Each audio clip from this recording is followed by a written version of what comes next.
Another album that I was really impressed with, unsurprisingly, was Lady Gaga's Chromatica. Um, when, when Gaga over the last couple of years has really kind of like taken a shift within her public persona and just her musical style. She released was it Joanne back in 2016, 2016 now. Wow. the fall. And then obviously A Star Is Born, which I don't know if we'll say is like a Gaga album necessarily, but it basically is like her on most of the tracks. Yeah. I mean, the Star Is Born songs like Shallow and some of the other popular ones, they did fit along with where Gaga's career arc was going with Joanne, right? Like she left that first phase of the dance pop after art pop. Brief detour at Tony Bennett aside, we have Joanne and The Star Is Born, which is more subdued music, much more acoustic music, and trying to be more introspective as well. And I think those are, and Joanne in particular is probably an album that was, I think, over criticized at the time because it was different. Like I think there's highlights on that, even if it's uneven. But it kind of gets a rep for being like a miss because it wasn't super popular, relatively speaking, for Gaga standards. Right. But either way, Chromatica starting as soon as we heard that first single, "Stupid Love," you could tell that this was a hashtag quote unquote return to form for Lady Gaga. She's been in the game like 12 years at this point, so she can have that kind of career arc now. Yeah. And it is cool to see her go back to dance pop and how dance pop has changed from between now and 2009, but I don't know if it's quite as a return to everything she used to do. So it's an interesting album. I've been thinking about it a lot. No, I definitely have ran it back a couple of times. It's the sort of thing where I feel like I catch something new every time, and it's also, I think, interesting how Gaga picked and chose the features on this, and also kind of crafted this. I felt like. And this was a critique I saw on Pitchfork that I thought made a lot of sense, that, it's kind of split up into 3 phases, but I'm not sure if the sequencing of the tracks makes a lot of sense. It is produced in a way where everything kind of bleeds into each other and the tracks transition really well, but just it feels a bit uneven at times. And I think there's parts of the album that are just so memorable, and then parts that are very light in terms of the songs that rise to the top for me on this. But overall, I was just really struck with how much this brought me back to like mid 2000s dance EDM. Like this is like, there's a lot of house on here. And if you look through the producer list, there's a ton of EDM artists, Skrillex, Madeon, a couple of the guys from Swedish House Mafia are all over this. So there's a lot of influence throughout this. So it makes sense that it would sound like this, but man, I guess I just was not totally expecting it to be this much of like a I don't know, breath of 2005 for me. Right. I think that's the key distinction is, like you said, all that house, this Euro pop, this reminded me. The first thing I thought, I was like, what is this, David Guetta? Yeah. This is like it's clearly like a relic of EDM. It does not sound like any modern electronic music at all. And I mean, the biggest collaborator, producer-wise, would be Blood Pop, who's on like 2/3 of the songs, I think.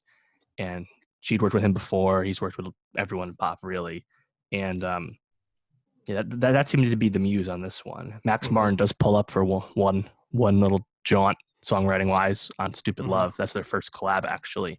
But yeah, Blood Pop seemed to be the main architect of this. And it's interesting because, again, dance pop, I'd say, is popular, but this is very different than Dua Lipa, which is a much, I think, lighter, airier dance pop that is much more happy. Like Gaga, despite this production, there's a lot of, still introspection and negative themes on Chromatica. I think she's gotten much more open about her past trauma, being abused at a young age and stuff like that. That's definitely coming through on here. It's definitely darker than what some of her contemporaries have been doing of late, but yet I was disappointed in one aspect of this because I wanted it to be, and this is just my own issue with expectations, but I was wanting it to be more like Gaga, more weird, more strange, Like my favorite era of Lady Gaga is obviously like the Fame Monster. I Yeah. love that shit. And she's kind of wacky in a lot of those songs too, right? And this, I mean, now she's in her like mid 30s. There's like, I think she was 34 or whatever. She's had a lot more experience, but it almost seemed like she kind of played it safe on this, which is really strange to say about something that sounds like it's 10 years old production wise. Mm-hmm. But that was just kind of how I felt about it, And in a sense, that is disappointing. But I still think there's a lot of good highlights on this and cool moments. Um, and I think one of the highlights is probably "Rain on Me," which is weird because it's a song that's so triumphant and dancey, and is supposed to be like a drag anthem, a pride anthem, like "Born This Way." Yet it's like what, track 3 or something. Yeah, it really feels like that would have been a great song to sequence at the end of Chromatica. Yeah. Yet it comes so early, and it's kind of a landmark song though. I think it debuted at #1 today, first week. But the crazy thing to me is, Lady Gaga I see as, in my opinion, probably the best pop artist from the last 2 decades, just in terms of art, the way she's been able to vary her sound and execute in all these different ways, and also the way that she's gone from being this person who kind of had to have a gimmick, in a sense that she was this like weirdo who dressed weird and her music videos were so out there, and has been able to recapture her identity, and which was a struggle for her, and that she's openly talked about, and just really wonderful, her story. But she gets bodied on that track by Ariana. That's an Ariana Grande song in my book, and that's the thing. Is like, well, it was, go ahead. For me, it was just weird to hear it because they don't really harmonize at all. No, like this is supposed to be a landmark Clash of the Titans for pop, right? You have the Little Monsters and the Arianators joining forces to stand the fuck out of this song, and it went #1. It's very popular, but it's like, here's the Gaga part, here's the Ari part. Gaga, Rain Ari, they like on me. Like, right. That's the Gaga part. Like, let me hear you belt it out. Let's go toe to toe. Right. And like, I think towards like the end, like the choruses at the end, it's a little, they harmonize a little bit, but it kind of just feels like it's mixed together. I really don't think they record this together. But yeah, I think Ari really does body it. Like even on the outro, the outro of the song, she sounds awesome too. And that's a really cool video. This is definitely a dancey song. The song will be around a long time. And it's actually pretty notable because it's it's Gaga's 5th #1, Ari's 4th, but it's a debut at #1 versus rising up the charts. And it's putting Ari in some really esteemed company in terms of actually doing that all the time. And I think Gaga now sets the record for like length of time between debuting at #1. It's like 9 years now or something. So obviously records change all the time with streaming. Right. And I think Rain on Me is obviously still a win. And where I was disappointed with the other big super moment would be Sour Candy, which is the collab with the Blinks, Blackpink. Yeah. And I mean, that flips What They Say, which has been sampled by a million popular songs, like Truffle Butter, for example. But like, that's a song that's really just a Blackpink song for the first 90 seconds. And then Lady Gaga shows up. And it's also kind of, again, another safe song. It's not Blackpink doing anything that wild like they've done before on their biggest songs. So that was another weird one for me. Yeah, I didn't think Sour Candy worked so well. And actually, when I think about the duets in terms of what worked, I think her with Elton John on Sign from Above is actually the guest that kind of comes on and Gaga works the best with. And I think obviously they have a better working relationship. I think Elton John is like her godfather or something like that. Yes, something like that. Which is kind of crazy. But I think they had really good chemistry in the song. I think that song, Sign from Above, is one of my favorites, except for the breakdown at the end. Felt really strange and out of place. But the rest of the song is unassailable to me. I think it's a really strong so that's a weird one because that has like the most producers and most co-writers of any song on the track list. And it definitely felt cobbled together for me, but for the most part, I think it works. And I do like how it sounds. I think for me, the highlights are probably some of the solo tracks though. Enigma and Replay, and then 911 and Plastic Doll. Those two 1-2 punches during the track list really stood out for me. And It's funny Replay because had this really weird moment for me of pointing with melody where when Gaga's voice starts to build, I think when she's getting to the chorus for the first time, I immediately was taken back to Scar singing to the hyenas in The Lion King. oh I shit. was like, I don't know why that's where it got to me, but just like the way her like, she's such a dynamic voice and she can like Mhm. really effortlessly like demonstrate a lot of range in the middle of a track.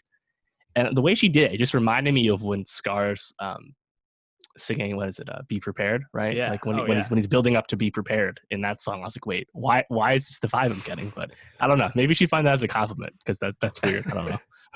uh, it's funny as you were kind of listing these 1-2 duos. You didn't even list the one that was probably my favorite standout, which I think actually speaks to just the strength of the album overall. But I really enjoy "Free Woman" and "Fun Tonight." I think that right in the middle, actually going back to that sequencing critique, would have made a lot more sense like at the end to have those. But it, I think it's important, one, for us to acknowledge happy Pride Month to all of the people out there who celebrate Pride Month.